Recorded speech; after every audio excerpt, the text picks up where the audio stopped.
Good morning everyone. It is Saturday the 7th of March and I am here at the Four Wheeler Adventure Expo in Costa Mesa, California. It's early in the morning. I've just walked in the entrance gate. They've given me a VIP badge for the weekend and I'm going to be teaching a bunch of different sessions. I'm speaking on experts panels here in the education area, and I'm also going to walk around the show and I will show you guys what these kind of events look like.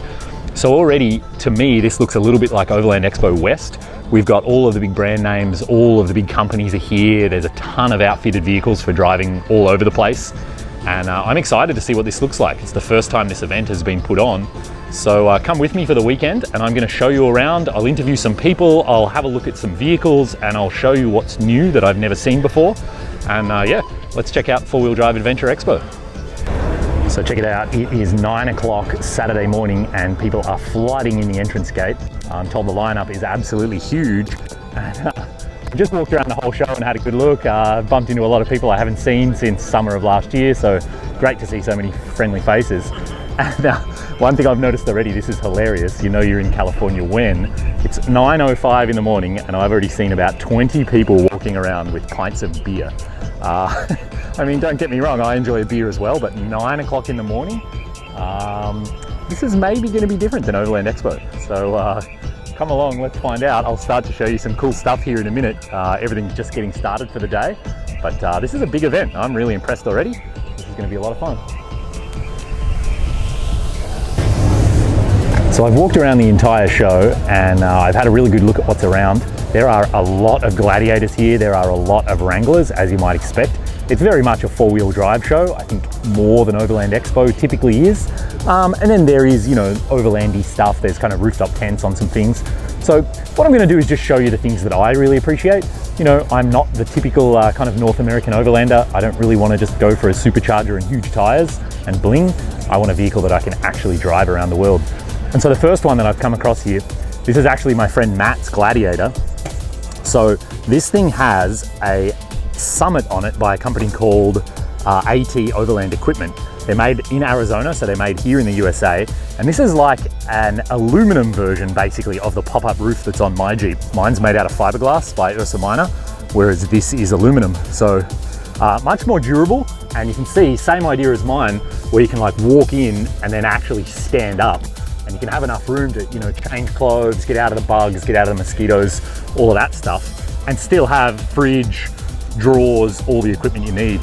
So Equipped have decked this out with their gear on the inside.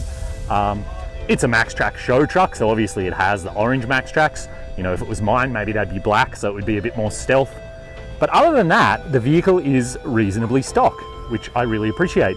It does have 37-inch tires on it. Again, because it's a show truck, you know, it has to stand out. But you know, stock front bumper, a nice worn winch tucked in there, some pretty low-key lights. I really like this vehicle, and this is the kind of thing that I would be interested in having and, you know, potentially driving to Argentina or driving on whatever my next adventure is. People always ask me, what about the Gladiator do I like, you know, and am I interested in getting a Gladiator? And there's no doubt, I think they're really cool. I do like them, but it's funny, you know, they don't appeal to me for the reasons that a lot of people like them.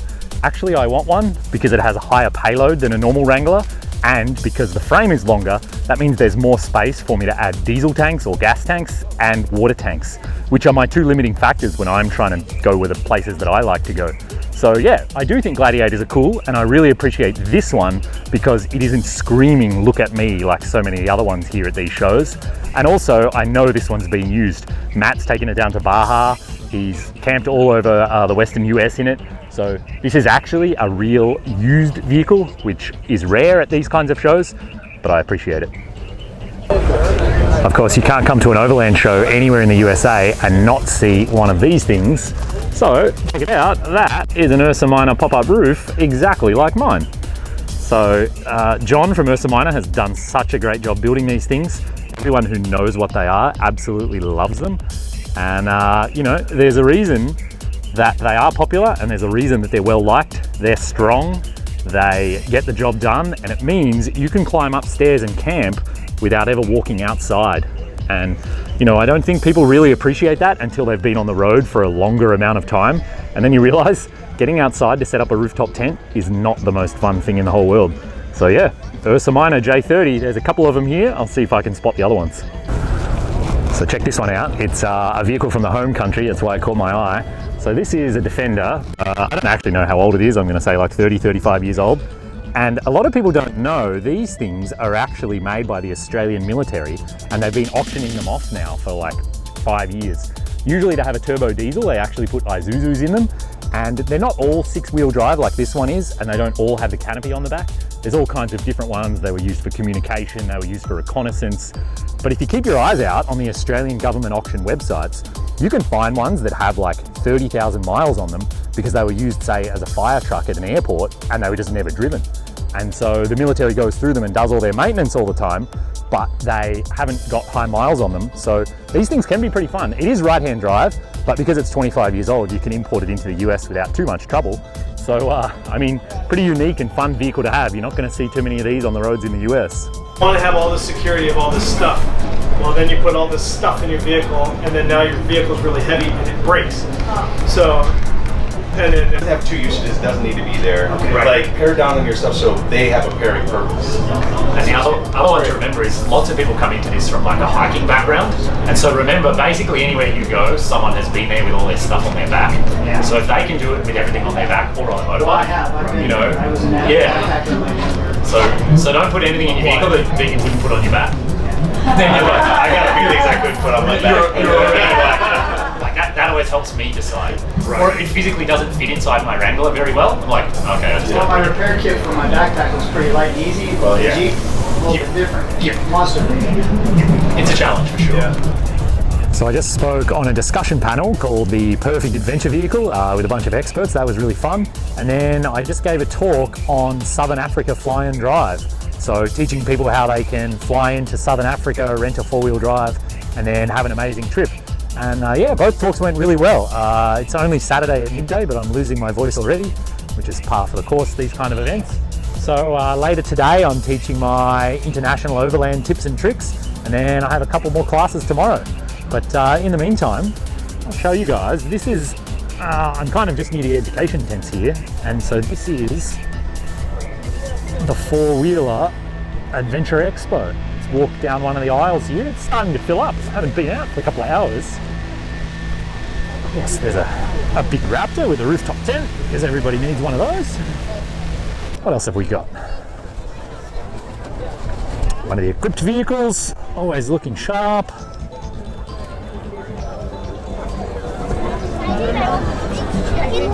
You can see the sun's out. It's a beautiful day. It must be like, I don't know, 70 Fahrenheit. I'm not very good at Fahrenheit, but you know, people are out. I'm seeing people drinking beer. There's music. Tons of people are out here. They're asking the right questions about what gear do I need. You know, do I need a rooftop tent?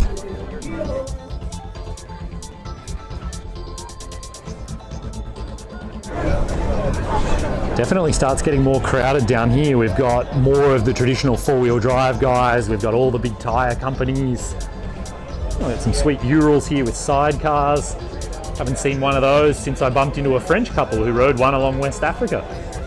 They were having an adventure, to say the least. But yeah, you can see there's all kinds of vehicles here. Not sure how many of them I'd drive around Africa, but you know, to each their own. They've all got a purpose. I assume there's superchargers and V8s and all kinds of big things like that.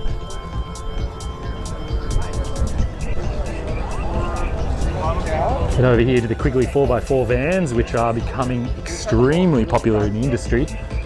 And then I'll show you, this is kind of, well, I wouldn't say it's the center of everything, but it's the center of something. You can see there's quite a decent crowd here. Blue California sky. It looks a bit different than Canada where I was yesterday. Big crowd. I'll try and get some official numbers to tell you guys how many people are here, but you can see this is quite the event. I'll take a picture for you, my friend. I'm videoing actually, Oh, okay. thanks. I would have bought you an ice cream, but I don't. I'm good. So when I left home yesterday, it was below freezing. There was a couple of feet of snow on the ground. And now I'm sitting in the sunshine eating a California-sized ice cream, which was $5. So It's kind of funny for me, this actually, even though I'm here, you know, presenting and speaking, I kind of feel like I'm on holiday in California, like maybe I should go check out Disneyland. I haven't been there for a while. So yeah, this is a lot of fun. I mean, California knows how to put on a party. So people always ask me what I think about overlanding, branching out into different industries and the booming, you know, mountain biking's in now, kayaking, rock climbing, all the outdoor activities.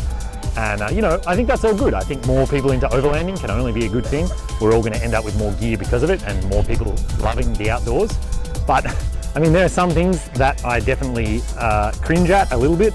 And so here we have what they call the E-Motion Overland Porsche. And so I guess to turn a Porsche into an Overlander, you just stick a rooftop tent on it and that's it. So apparently now overlanding is rooftop tents on anything. And to continue that theme, here's a Subaru with a little bull bar that looks like it'll crack in half if it touches a deer. And we're at an overland show. I guess it's hard. This is, I mean, this is clearly, you know, a motorsport type vehicle. I don't know if I would really call this overlanding, but this is what the industry is becoming, and I suppose I just have to embrace it and accept it. And it's not really up to me to criticize. Everyone can have their own preference about what they do and what they drive. And no doubt you could go a lot of places in both of these vehicles. So this Gladiator definitely stands out as the only vehicle at the entire show that's covered in mud. And I thought about doing this with mine when it was at SEMA last year, but everyone told me not to because apparently SEMA is not about used vehicles, it's about show vehicles. So it's kind of funny to see an actual used vehicle here, but it's definitely drawing attention. I always love seeing old clean Defenders like this one. And you know, I saw quite a few of these in Africa, and to me it just screams adventure. You put limb risers on it, you put like a hemp rope on the front that's woven around the front bar, and you know, drive this thing anywhere on the planet and have off the hook adventures. What's really funny is here it is sitting at a car show in California and virtually nobody is looking at it. I don't think anybody really knows what it is or really appreciates that, you know, if you wanted to go and have global adventures, this is the vehicle for the job, versus all of the big trucks here that are on massive tires and axles. So yeah, really clean little Defender 90, I like it. I wonder what's under the hood.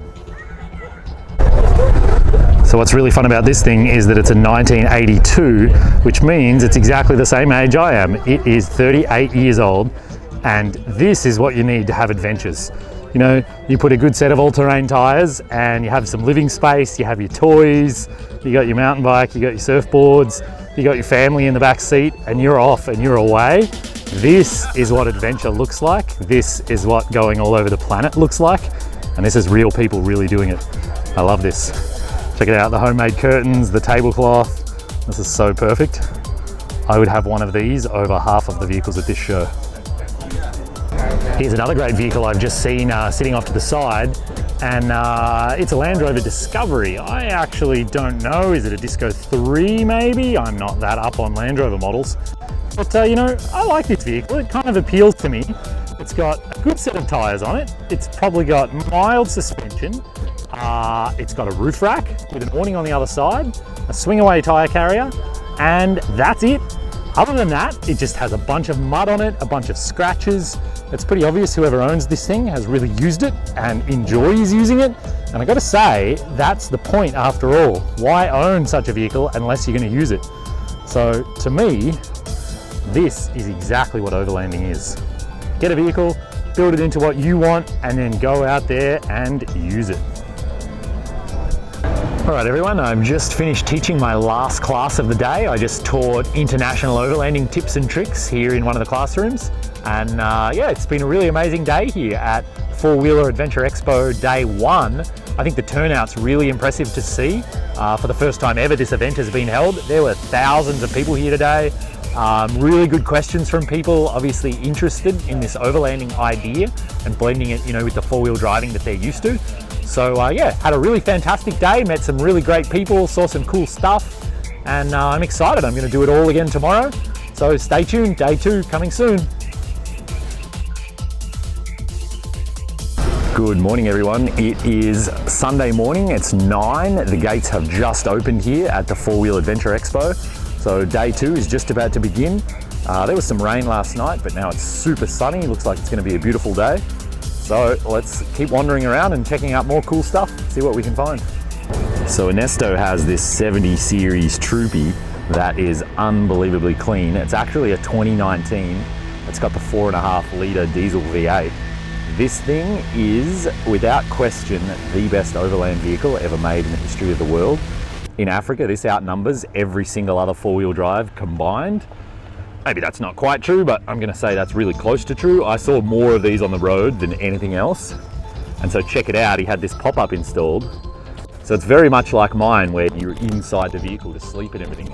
It's not just a rooftop tent on the outside of the vehicle, it's actually part of the roof.